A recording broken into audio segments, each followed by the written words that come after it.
sized sturgeon, though. Oh, look at that sturgeon, Summer.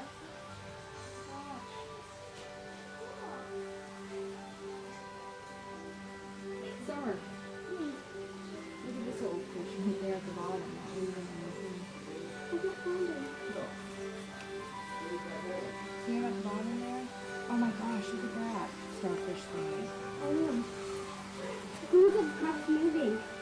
Okay. See what's the difference to this here?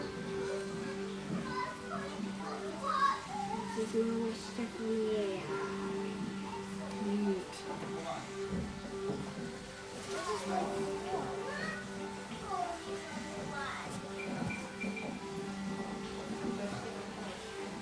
What's all of that? Probably look at your shoes. The zipper's broke, I can't get it. Crabs, being crustaceans, are members of a group of creatures that in sheer numbers dominate the Earth and have done so for more than 500 million years. From less than half an inch up to 11 feet across.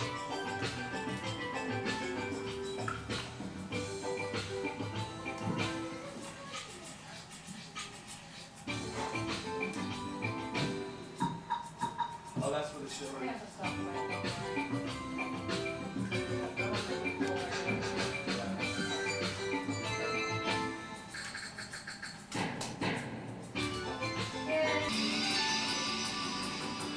Another group of creatures capable of regeneration are the sea stars. In fact, in some cases, should the animal be cut into 2 or more pieces, a corresponding number of complete and separate animals will eventually develop. Relying on a remarkable system of hydraulics for locomotion and a single photosensitive cell on the tip of each arm for sight, the sea stars appear as truly otherworldly beings. Once the victim has been located, its breasts are open with a pressure sometimes exceeding 100 pounds. The sea star then forces its own stomach out of its body into and over the meal, where it's digested before being passed back through the mouth.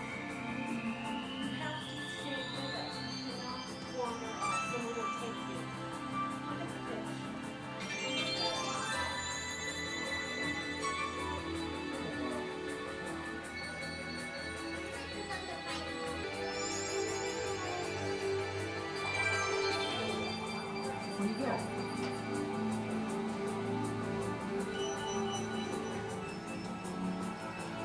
Oh! I'm flat when I lost him.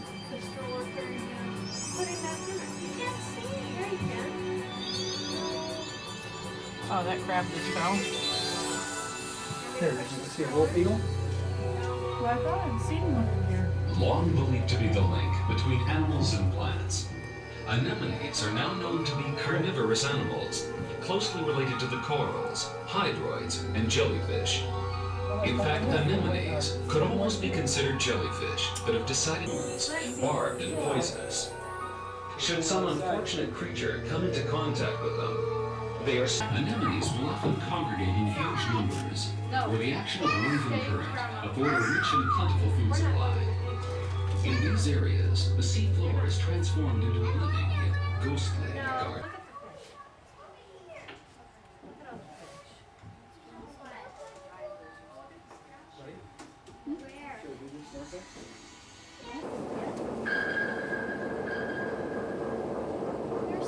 Just beginning to unravel the timeless mysteries of the oceans.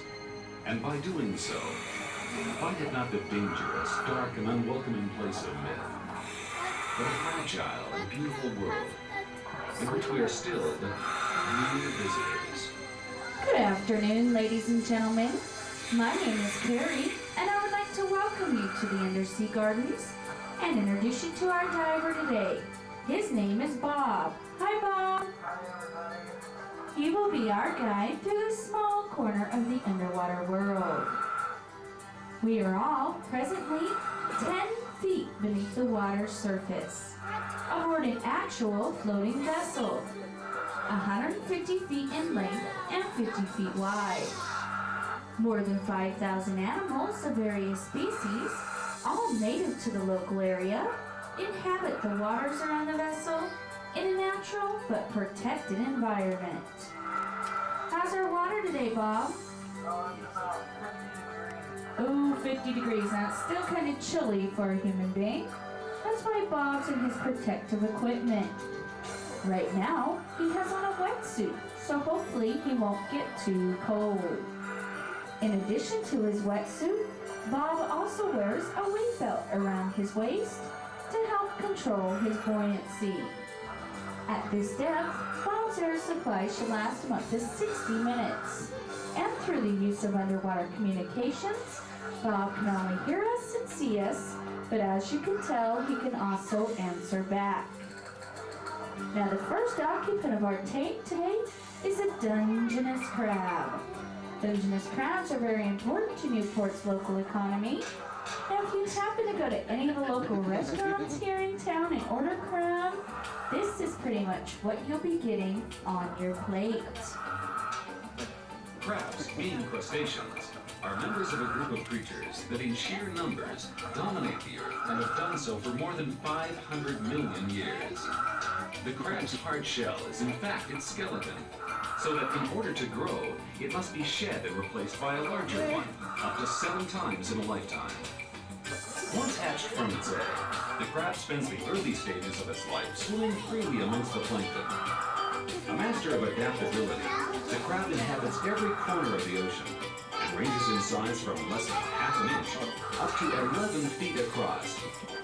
The crabs most commonly found in our waters include the red rock, the box, the hermit, and the Dungeness. Generally solitary creatures, crabs prefer to remain hidden in crevices, under rocks, or in case of the hermit, in discarded shells of other creatures.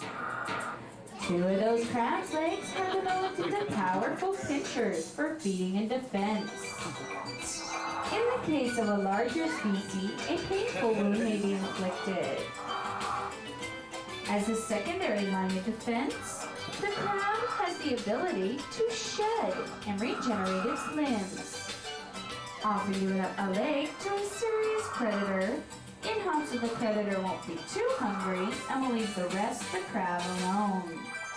Say goodbye to Mr. Crab.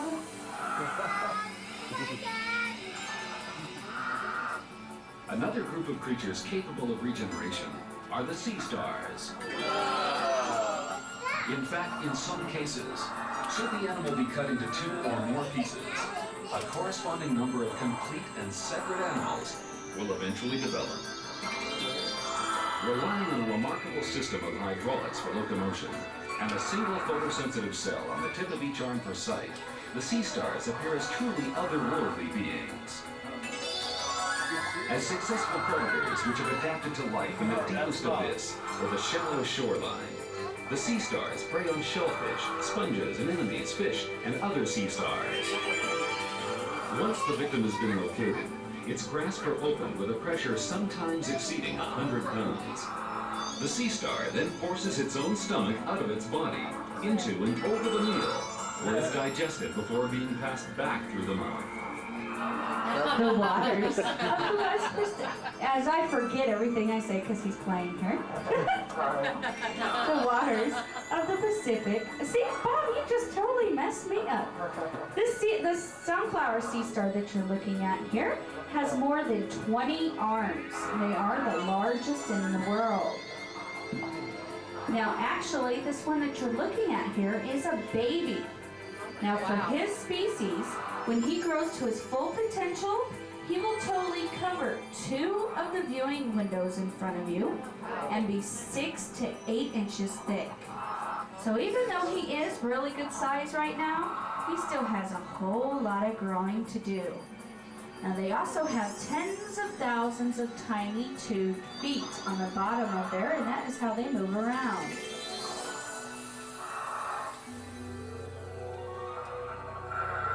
Long believed to be the link between animals and plants, anemones are now known to be carnivorous animals, closely related to the corals, hydroids, and jellyfish.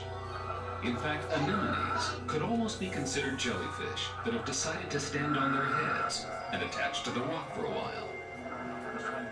The tentacles are equipped with stinging cells, which act like tiny harpoons, barbed and poisonous. Should some unfortunate creature come into contact with them, they are snared, paralyzed, and drawn through the mouth into the body cavity. What's he doing? As very prolific and colorful as flowers, anemones will often congregate in huge numbers, where the action of wave and current afford a rich and plentiful food supply. In these areas, the sea floor is transformed into a living yet ghostly garden.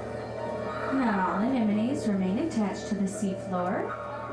When faced with a predator, some actually burrow into it, while others simply swim away. The most common defense for the anemone is to simply fold up its tentacles and become a featureless blob upon the rock. It also assumes this position while it digests its food. Now this pinkish orange one we have right up front here, this is called a basket anemone. And watch what happens when Bob touches this one.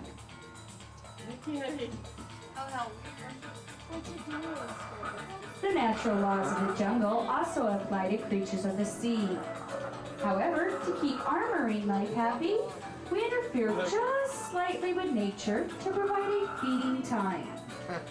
Although difficult to train many fish, Bob here has conditioned our fish at the gardens to respond to the sound of a dinner bell.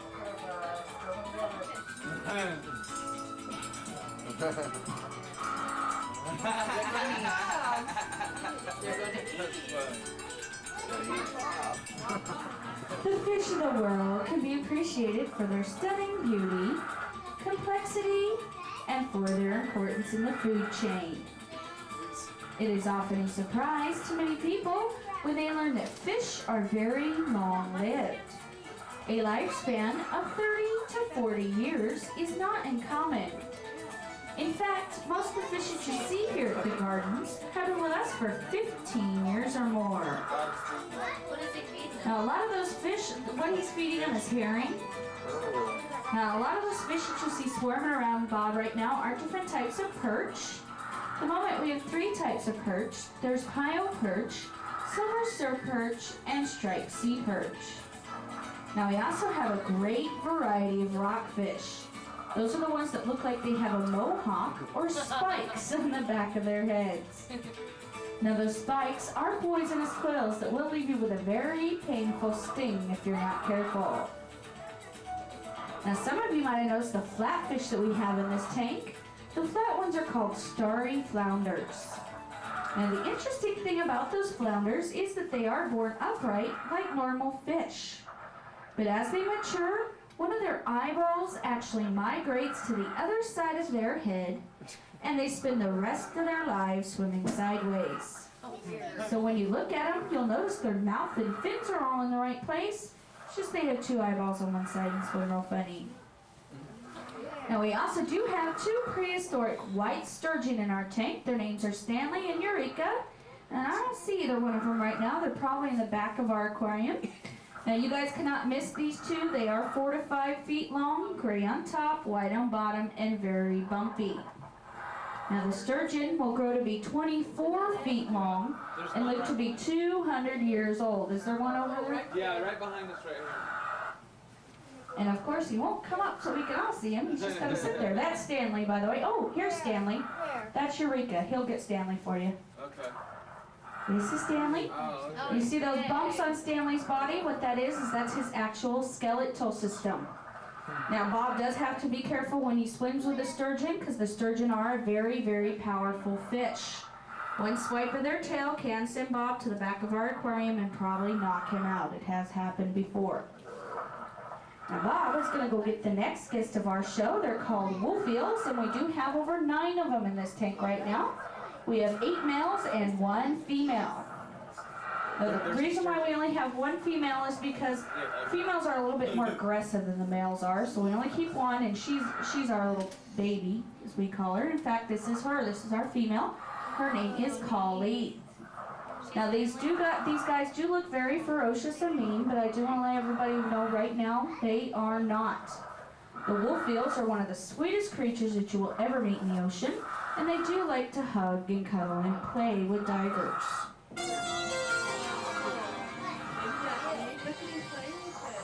The ferocious-looking wolf eel is in fact an elongated fish, sometimes growing to 8 feet in length. Its powerful jaws, equipped with 20 needle-sharp teeth, enable it to eat many hard-shell creatures, including sea urchins, which it effortlessly crushes, shells, spines, and all. The wolf eel's evil appearance is only skin deep, for they usually mate for life, and even in the wild, are eager to please and play with divers.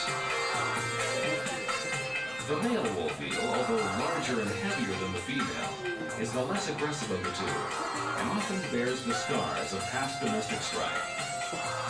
As juveniles, both male and female are brilliant orange in color, which gradually fades to the mottled gray and black of the adult. Taking up residency in rocky dens and guarding them jealously, wolf eels are often encountered by divers with only their faces peering out of a hole in the rock, appearing for the world like a pair of inquisitive underwater muppets. Here at the gardens, the wolf eel has become a firm favorite, as they are both friendly and fascinating. Now see how cute she is, and isn't she so adorable? Once you get to know these guys, are so sweet and lovable. Now the only thing about a wolf eel that you do have to watch out for, though, is they do have a very powerful jaw. Collie can bite clean through a broomstick or chew up a golf ball with the ease that we eat saltine crackers. And she's not hungry today. Now she also has a locking jaw like a pit bull, so if she does bite, she will be attached for a while. But as long as you do not hurt her in any way and do not bring her up out of the water, since she is a fish, she usually would love to play with you just like this out in the wild. Now wolf eels are classified an elongated fish because they do have a stomach cavity that stops about a foot from their head. Now if Collie was an actual eel, her stomach cavity would run the full length of her body. The rest of that is just one long muscular tail. Shall we go ahead and let her go today, Bob? Okay. Can't believe she doesn't want to eat though. Yeah, she's the one that always eats and eats and eats. She's our little sweetheart. Okay, well, is everybody ready for the last guest of our show today? Yeah. Yeah? Do you know who that is? An octopus. It is an octopus, and we do have over 10 of them in this tank. Now, the reason why you don't see them out and about is because they do sleep during the day. They are nocturnal creatures. So what that means is Bob's going to have to go down here and wake one up for you. How he does that is he's going to reach into this den and start tickling this octopus. Now what that does is it relaxes the sucker motion on their sucker so Bob can take him out. Now you do have to remember that an octopus is a very powerful creature. A 20-pounder can outpower a 200-pound man. All the octopi in our tank range in size of 30 pounds to 70 pounds. They're all giant Pacifics. They're also very intelligent. They do know how to strip a diver of all their gear within the first 10 minutes that they meet you. Wow. Now, every time you touch an octopus, they also take your pulse. The reason for this is they want to find out what kind of mood you're in today.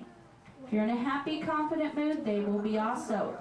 Now, if you are stressed out, if you are angry, or if you are afraid of them, they do know it and they will use it against you.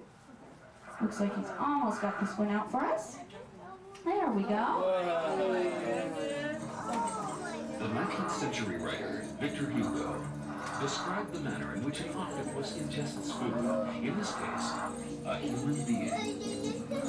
You enter the beast, you become one. The tiger can only devour you. The devilfish inhales you. He draws you to him, into him, and bound and helpless, you feel yourself emptied into his frightful sack, which is a monster. To be eaten alive is more than terrible, but to be drunk alive is inexpressible. Tales of giant octopus dragging ships and sailors to their doom and guarding the treasures of sunken galleons have assured the octopus an evil, yet totally undeserved reputation. The largest octopus in the world occurs right here in Pacific Northwest waters and often reaches up to 18 feet across. The largest known specimen was captured off Victoria, BC in 1885 and measured 32 feet, almost 10 meters, from tentacle tip to tentacle tip. But the octopus is not the malevolent nightmare monster myth has made it, but rather a shy, intelligent creature, and the master of his world. The octopi's 8 arms are covered with 1,600 suction cups. Now each one of these suction cups can be manipulated or moved independently. The octopus has a backup means of movement called jet propulsion. By flooding the mantle cavity and forcing water through their siphon, the octopi can escape from danger up to 20 miles per hour. As a master of disguise, the octopus can change both its color and its texture to blend into its surroundings or fit its moods. The octopus hunts at night, feeding mainly on crab, which he cracks with a parrot-like beak located at the base of his tentacles. Their eyesight is excellent, and experiments have shown them capable of solving quite complex problems involving manipulation and memory. Just prior to laying her eggs, the female octopus selects a suitable cave with the narrowest of possible entrances. Once inside, she hangs her eggs from the roof, and for the next 4 to 6 months, never leaves them to feed, but lives off her own body fats and proteins. The female will shrink to half her normal size during this incubation period, and then, on the week when the eggs finally begin to hatch, she has so consumed herself that she dies within the cave, as her orphaned offspring run the gauntlet of hungry creatures lurking outside. Now the octopi's body is covered with a layer of gel that helps protect them from harmful bacteria. That's why we are going to go ahead and have Bob put this one back into a den for us so that we don't wipe off too much of that gel and make it sick. Now that's also another reason why Bob has to remove his gloves in this very cold water. For most of us, the sea is an alien place. We are not consciously affected by it. We give it no emotional thought, but it is essential that we do. For many of us, the sight of the distant stars and planets is more familiar than that of our own ocean realm. Only through understanding that we are all directly linked to and dependent upon the fragile beauty of the sea and its inhabitants will we ensure their survival, and by doing so, ensure our own. We have just spent a few brief moments with some of the creatures of the sea, with whom we share this, our planet ocean. Right now we would like to ask if anybody has any questions. We do love to answer questions here at the gardens. Yes? The octopus looked like it had his legs chopped off. Some of them, this octopus was missing legs. The reason for that is because they do have predators, which are moray eels and various different types of sharks.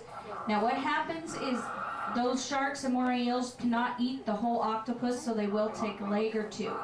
And how they do that is they will wait for an octopus to jet down, and they always jet down with their first 3 legs.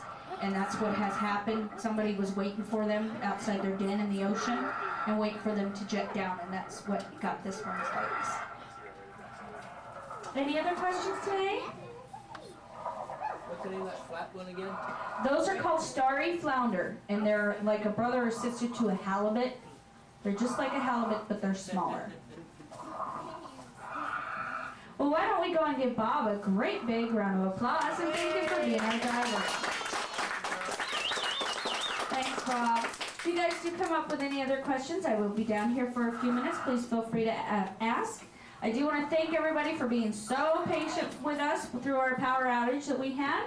I hope you all enjoyed the show, and I hope you all have a great day here on the Bayfront. Bye, everybody.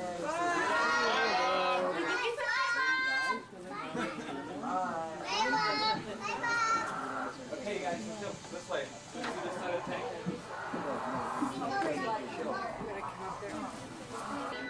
Purpose in life is to make sure nobody gets to their eggs, and they will sit there and they will blow their jets on the eggs to the going through. It kind of looks like, you have to imagine grapes.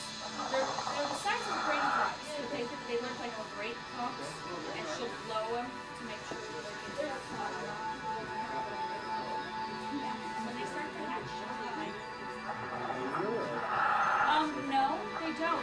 What they start off eating are like little microorganisms, and then when they get bigger, they grow crabs. Amanda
Nothing.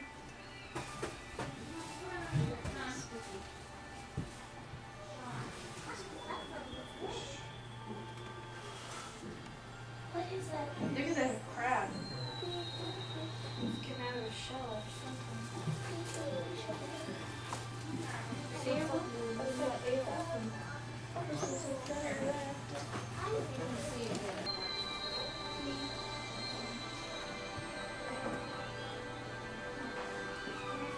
Well, no, this is a crab.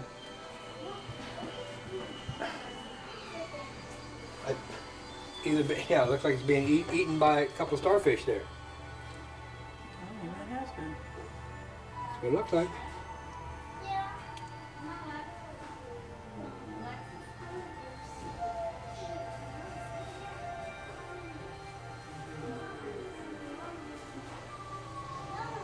Those are the funniest looking fish.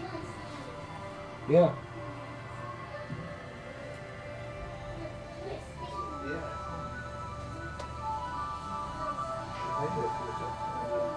There's another one right there.